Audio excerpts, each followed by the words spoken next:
Casual. Oferecimento Iguatemi Campinas. Tudo em moda, cultura, gastronomia, entretenimento e tecnologia. Galeria Shopping.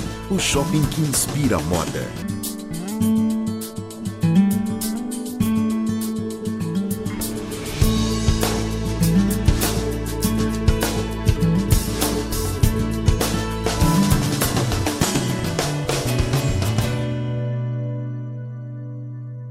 Olá, que prazer estar com vocês novamente.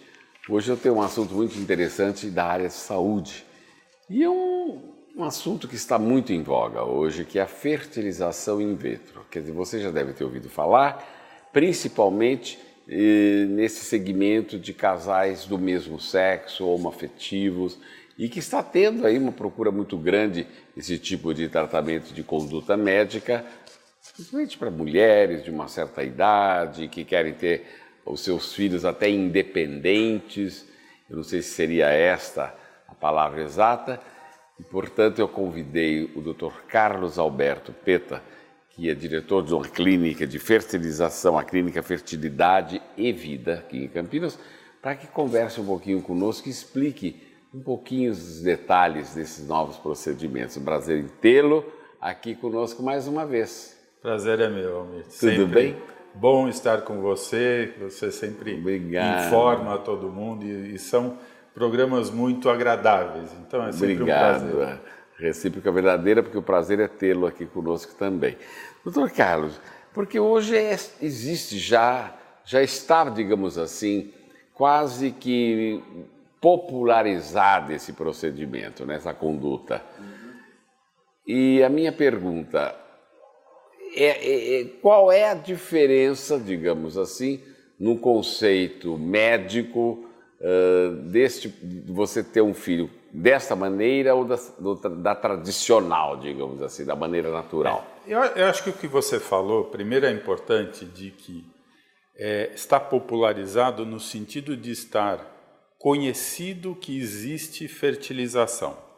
Por outro lado, ainda existe muito preconceito, existe muito medo e, querendo ou não, o desconhecimento de como isso tudo é feito. Então, quando a gente fala em fertilização, por exemplo, o que a gente tem que imaginar? Como é que acontece, vamos falar de uma gravidez normal.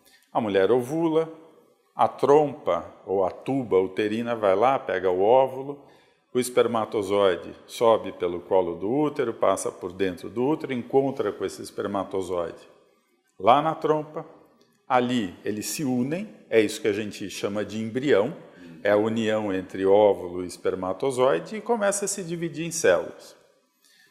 Chega um determinado momento, 5, 6 dias depois que isso aconteceu, a trompa pega esse embrião e leva lá dentro do útero, que é onde ele tem que se implantar. Ou seja, a implantação é um processo o início de uma gravidez.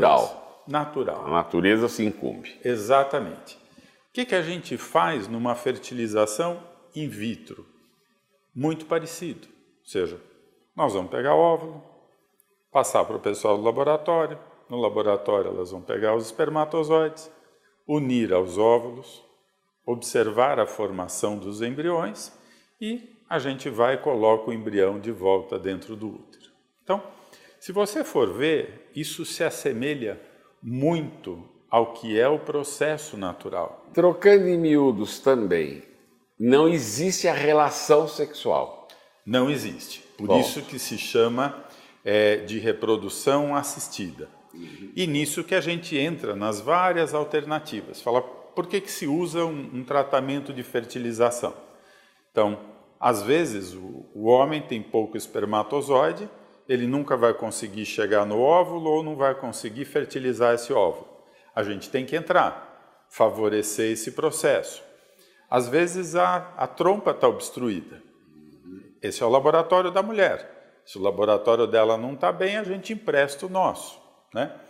Existem situações em que, por exemplo, a mulher não tem um parceiro. Então, você precisa de espermatozoide, por exemplo, de um banco de sêmen, né? Existem mulheres com mais idade, às vezes os óvulos têm a camada em volta deles mais enrijecida.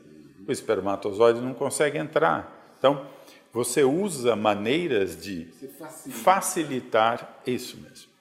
Você usa maneiras de facilitar que esse processo natural aconteça. E você observa esse processo. Doutor Peta, agora eu pergunto, posto isso, que já existe há alguns anos, quantos anos em média? Uns 20 anos? Um pouquinho mais um pouquinho até. Mais. Que é a primeira, que é a Louise Brown, que é a inglesa, tem um pouquinho mais de 20 anos. Mas muito mudou, lógico. Evoluiu? Houve alguma evolução ou o processo é o mesmo, digamos? Não houve evolução nenhuma? Não teve melhoras na tecnologia, se é que eu posso chamar assim, ou na logística médica? Como é? O que aconteceu nesses anos todos? Almir, muita evolução. É impressionante a velocidade da evolução na área da reprodução humana.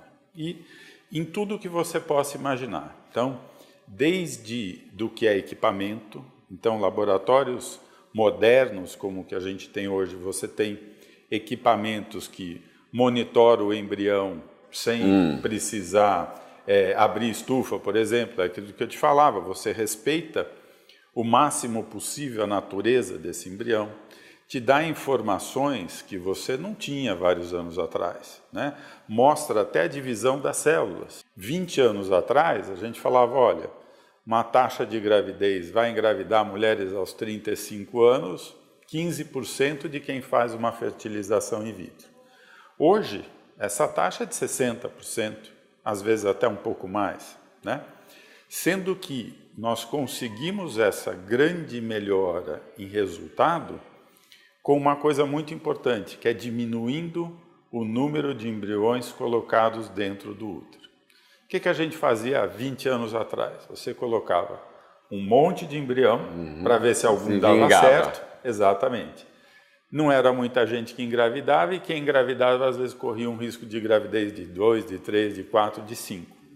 Hoje a gente consegue ter altos índices de sucesso, mas colocando 1 ou 2 embriões, ou seja, isso traz muito mais segurança para aquele casal, né?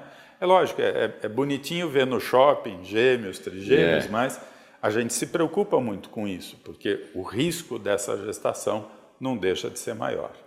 Né? Doutor Pedro, outra coisa, o esperma, ele tem que ser do seu parceiro ou vocês têm um banco de esperma? Não, isso é... Digamos, da mulher que queira ou... Exatamente. Enfim. Você tem várias situações. Para você ter uma ideia hoje, assim, muito do que se usa de espermatozoide de banco no Brasil são de bancos do exterior. Perdão, só para não perder o fio da meada. Existem os dados genéticos? Sim. Existe lá. Dados genéticos? A pessoa escolhe, eu quero um filho loiro, eu quero um filho negro, eu quero um filho oriental. Existe isso? Isso. Você fala, eu quero um filho, a gente não sabe como é que vai sair exatamente, mas você fala, olha, eu quero que o sêmen venha de um cara oriental, loiro, de olho azul, ou de um cara oriental, ou de um cara negro. Exatamente assim. E é assim. E se você quer parecido com você, existe até programa que fazem um match do seu rosto e fala, olha, a gente tem esses doadores que se parecem com você. E a mesma coisa, se vai, por exemplo, uma mulher, fala, olha, eu não tenho parceiro, eu quero ter filho, eu vou precisar de um espermatozoide do banco. Ela determina as características. Isso eu queria saber. Isso. Então você determina, não é por acaso que vocês escolhem, implantam lá e a coisa flui. Não é por acaso. Entendi. Né? E também no mesmo... A logística é a mesma para casais homoafetivos? A mesma coisa. Então, existem variações. Então, por exemplo, vamos pensar de um casal homoafetivo feminino, né? E isso é muito importante a gente falar, porque às vezes as pessoas desconhecem, mas tudo isso é legal, protegido por lei, né? Aprovado legalmente por Conselho de Medicina e tudo isso. Ou seja, o que essas mulheres podem fazer? Elas podem ou pegar um banco de espermatozoides e colocar dentro do útero de uma delas, né? Mas existem várias outras possibilidades. Então, você pode pegar o óvulo de uma das parceiras, juntar com o espermatozoide, formar o embrião, e esse embrião ir para o útero da parceira dela.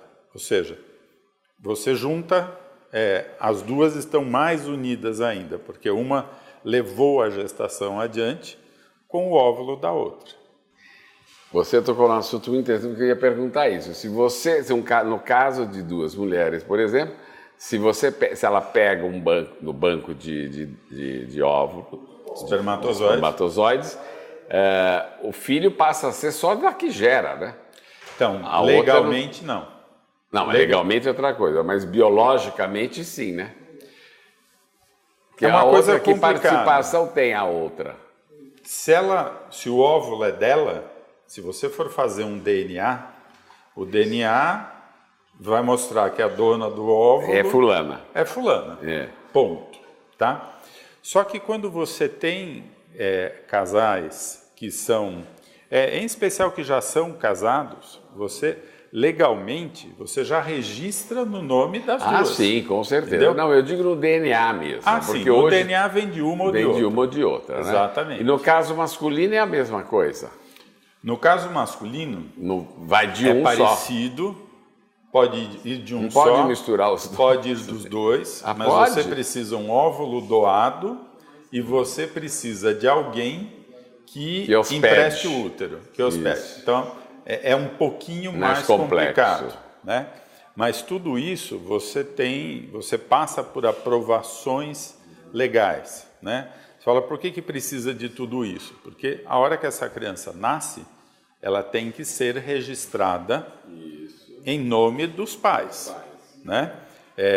E o pai não necessariamente, ou a mãe, é aquela que deu à luz, né?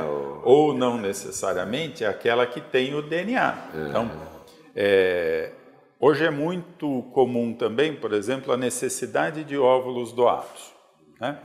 Então você tem, em especial mulheres com um pouco mais de idade, é comum que a causa dessas mulheres não engravidarem seja a qualidade dos óvulos. Então elas vão precisar de óvulos doados por mulheres mais jovens, elas vão gerar essa criança, então elas vão ter os 9 meses de gravidez, elas vão dar à luz, só que se você for fazer um DNA... Não é dela, é da Não outra. é dela. Metade é do parceiro, por causa do espermatozoide, e da outra... e metade é de alguém que ela não conhece, porque isso tudo é anônimo. E é tudo anônimo. É tudo anônimo. É isso que diz a legislação brasileira. Então, quem que pode doar? E nisso a gente acaba fazendo também um trabalho social, que é um trabalho social bonito, né? Por quê? Porque você tem mulheres jovens que têm um bom número de óvulos e que precisa fazer uma fertilização in vitro por problema do marido ou por problema de trompa, né? Infelizmente, o que é a realidade do país? A fertilização não é um tratamento acessível para a grande população. O serviço público não dá conta, então as pessoas ficam em filas intermináveis no serviço público. Então, o que se faz? Essas mulheres jovens podem fazer o tratamento, em geral elas têm 10, 12, 15 óvulos, ou seja, elas vão ficar com metade desses óvulos e elas vão doar metade para outra pessoa. O que elas recebem em troca? O tratamento é grátis. Então, a pessoa que vai receber óvulo está ajudando essa mulher que doou óvulos a engravidar, custeando o tratamento. Em troca, essa que teve o tratamento custeado e teve a oportunidade de engravidar por causa disso, vai estar ajudando aquela que precisa de óvulo, né? Então, é um trabalho social, não é essa dúvida. Esta coletagem, essa coleta de espermatozoides, tudo isso, existe uma triagem de qualidade?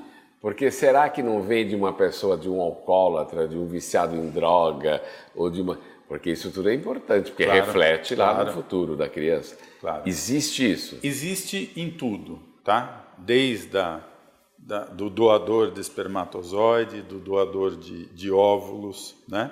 Então, são exames genéticos, exames de doenças infecciosas, existem até exames genéticos muito elaborados, que, por exemplo, você vê mais de 1000 alterações genéticas que esse doador possa ter ou não, né? E tudo então, possível. Existe uma triagem muito rigorosa. grande em relação a isso, muito rigorosa, porque é algo muito sério. É muito para a sério. vida das pessoas. Então, isso é feito com o maior rigor possível, isso eu não tenho a dúvida.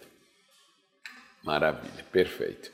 Tá aí, vocês viram que não é tão difícil assim, não é tão complicado assim, e não é um bicho de 7 cabeças. Todo mundo fica pensando, mas o que será? Como será? Tá aí, o Dr. Pedro explica com muita clareza, muita propriedade. E hoje a demanda é alta, né, no Brasil? A demanda é alta. Ainda, se você compara, existem países como os países nórdicos, o Japão, o Brasil faz muito pouco de tratamento, né? Por isso é que é importante a informação, né, Almir? Assim, essa dúvida. Para as pessoas saberem que existe tratamento, né? Que não deixa a idade passar porque a chance piora. Piora, né? Exatamente. Então, esse papel de informação ele é fundamental. Por isso é que nós o convidamos aqui.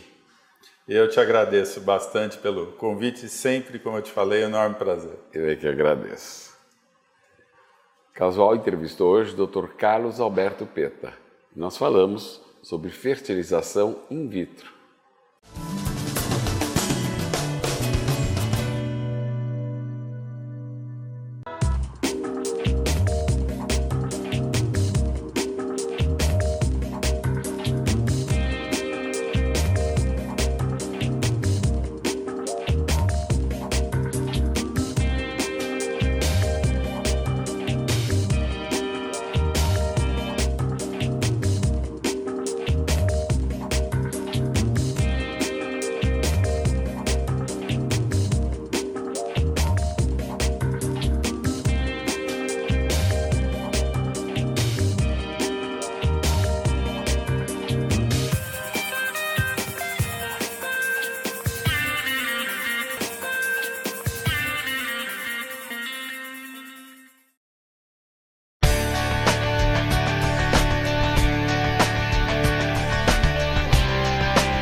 Chegou aquela hora boa de gastronomia aqui no programa Casual. A gente está direto aqui do Espaço Gourmet da Bom Tempo. E hoje com a Catarina Menucci, do Avis Rara. Catarina, seja bem-vinda. Muito obrigado aí pela sua visita e por trazer uma receita funcional para a gente aí hoje, né? Muito obrigada. Sim, a gente escolheu a jaca verde ao molho de coco por ser uma receita que atende tanto aos vegetarianos como é uma ótima receita para socializar com os não vegetarianos. Bacana. E vai de encontro a toda a nossa proposta, que é de utilizar plantas não convencionais, de utilizar a planta sem nenhum desperdício. Perfeito. E a jaca dá margem a gente usar todos esses princípios. Indo de encontro aí com a sustentabilidade, que é o que a gente está começando a falar mais hoje em dia no dia a dia, né? No mundo inteiro, na verdade. Exatamente. Conta pra gente o que a jaca verde tem de benefícios aí de nutrientes, quais são os benefícios dela para o corpo humano. Então, a jaca é um excelente alimento. Ela é muito rica em vitaminas, tem A, B, C, E, tem antioxidantes, que inclusive estão estudando a possibilidade da jaca ser um anticâncer, o que é muito bom. Tem proteínas vegetais, ou seja, então pode substituir com vantagens a proteína animal. E o sabor dela fica muito semelhante a uma proteína animal no fim da história, né? Fica muito, ela tem uma textura que dependendo do molho que você adicione, ela pode ficar com o gosto do que você queira. Qual que é o tamanho, o peso mais ou menos que você trouxe pra gente? Normalmente a gente colhe a jaca ainda verde, antes dela granar, como se diz, antes de criar os baguinhos. O primeiro passo é a gente cozinhá-la inteira, com casca e tudo. Isso é uma dica muito importante para quem quer cozinhar a jaca, porque ela fica sem o visgo, que é o grande problema de quem vai manusear. Entendi. Então, se você cozinha ela inteira, esse visgo some. Quando você passa a faca, ele fica grudando em tudo. Fica grudando em tudo, é muito difícil de tirar. Então, eu vou cozinhar ela na panela de pressão? Aonde? Não, numa panela simples, ela cozinha muito rápido. Quanto Uma tempo? jaca desse tamanho, ela vai levar uns 20 minutos, meia hora para cozinhar. Perfeito. E aí, o próximo passo é você descascá-la, né?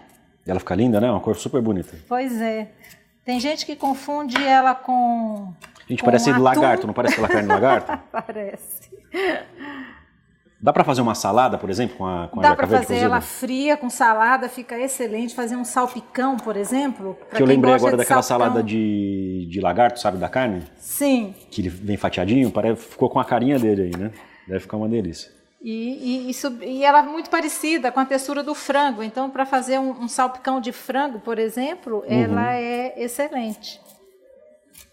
Desfiá-la com um garfo. Bem simples, tá vendo? Ela é bem... Essa parte do meio eu não vou usar. Essa parte do meio não, que é a parte mais dura.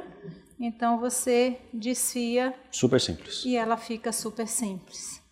Então a receita de hoje, gente, é a jaca verde desfiada com molho de leite de coco. Leite de coco com azeite de dendê, que nós mesmos fabricamos. Vamos contar o segredo então, de onde vem todo esse arsenal orgânico que você traz para o seu restaurante lá para o Aves Rara? Então, a gente produz isso organicamente na nossa fazenda, na Bahia, e aqui em Campinas nós temos uma chácara, um sítio onde a gente também produz organicamente algumas frutas e hortaliças e tal. Então, todos esses produtos são produzidos por nós mesmos. Seja na Bahia ou aqui em Campinas. Campinas, na verdade, vocês estão em Souzas, né? Em Souza, que é Campinas, né? É um distrito de Campinas. Distrito de Campinas, exato. Passa pra gente o endereço para o pessoal de lá de casa ficar sabendo. É Rua Rei Salomão, 295, exatamente atrás da praça do Postinho de Informações Turísticas de Souzas. Enquanto vai esquentando a nossa panela aqui, conta um pouquinho mais do que vocês oferecem lá. É um complexo, na verdade, né? Vocês têm várias... Já liguei aqui. Já. Vocês têm várias atividades em várias áreas que vocês atuam no Aves Rara, né? Então, o Centro de Iniciativas Sustentáveis Aves Rara, na verdade, contempla 7 departamentos, que seriam a habitação, onde a gente tem um núcleo de bioconstrução, o departamento de alimentação, onde a gente tem um empório de produtos 100% orgânicos, e o restaurante 100% orgânico, que foi o primeiro no Brasil, já funciona há 12 anos. Fantástico. E temos, então, a área de saúde, que são parcerias com terapeutas holísticos.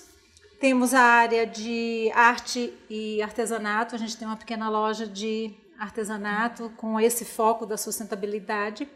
Temos uma área de educação, onde a gente faz alguns cursos de todas essas áreas que a gente trabalha, a gente fomenta cursos e workshops e Eu posso, oficinas. de repente, me profissionalizar e encontrar um novo ramo de atuação dentro dessa característica holística que vocês oferecem lá. Exatamente. Que A gente legal. faz cursos desde gastronomia a espiritualidade, cursos de yoga, enfim, né, toda a gama de bioarquitetura. E tudo isso voltado ao bem-estar. Tudo voltado ao bem-estar e à saúde dos humanos e do planeta. Fantástico. Tá esquentando aqui nossa panela. Então, o nosso azeite de dendê tá aqui amarelinho. E aí a gente vai dar uma refogadinha. Quanto de cebola roxa?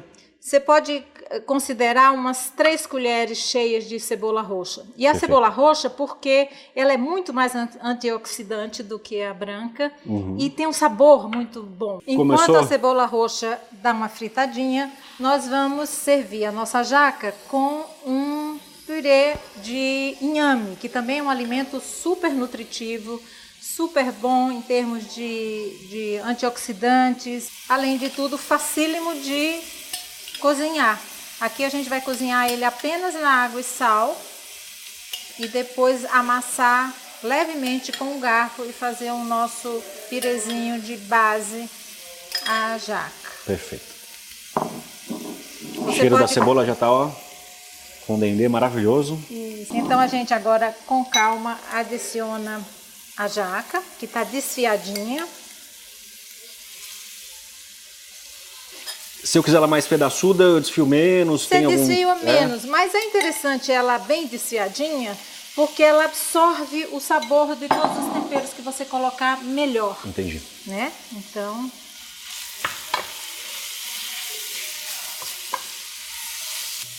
Sal marinho, gente, que é o mais nutritivo, nada de refinados. E aí a gente vai adicionando os temperinhos todos. Todos orgânicos lá da fazenda? Todos os orgânicos. Um punhadão de salsinha, que é um excelente alimento, riquíssimo em vitamina C. Um punhadão de coentro. Para as pessoas que não gostam de coentro, mudem a sua opinião, porque a jaca sem coentro é outra coisa. E é um alimento super importante da gente introduzir, porque ele é das poucas coisas que eliminam metais pesados do nosso organismo. Olha só. Vou adicionar umas pimentinhas bico, que vão dar colorido e perfume também. Estão fresquinhas, não precisa cortar nem nada. Não. A gente está com a cara de um franguinho. Você vê? E agora então a gente adiciona o nosso leite de coco, feito de coco de verdade e orgânico, gente.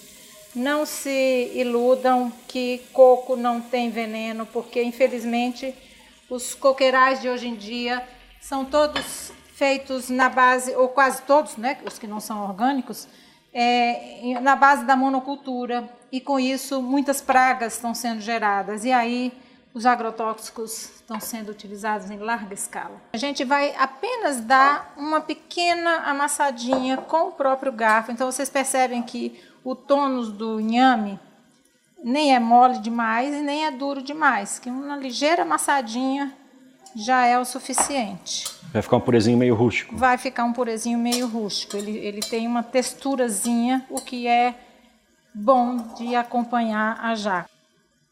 Uma basezinha só para a gente acomodar a jaca, que é suculenta, então ela precisa de uma caminha aí. Uma caminha para que não fique um prato feio, né, escorrido.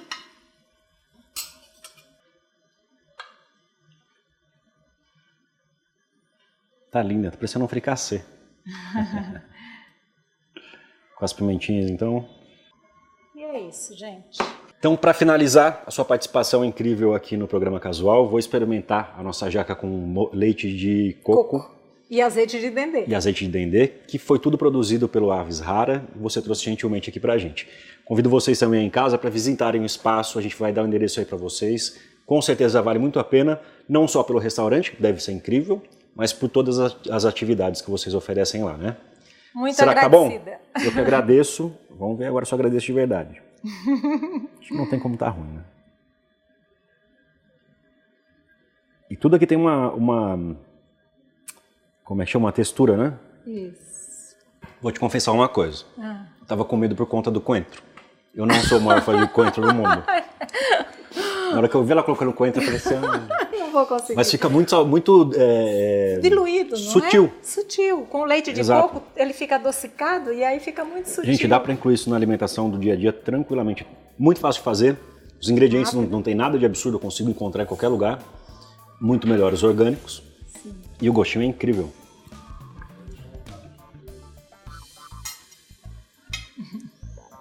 Muito bom, até com coentro. Para quem gosta de coentro, melhor ainda. Catarina, obrigado. Muito agradecida pela sua a você. presença, por ter trazido um pouco do seu conhecimento aqui pra gente. Sucesso no seu negócio, no Aves Rara, que eu tenho certeza que já tem muito, mas tem crescido muito esse mercado das pessoas quererem ser mais saudáveis por meio de práticas mais saudáveis, alimentação mais saudável também. E obrigado por você ter feito esse bem pra gente aí, trazendo essa receita saudável pra gente. Foi uma honra, terei o maior prazer em atender quem precise. Vou te chamar mais vezes aqui.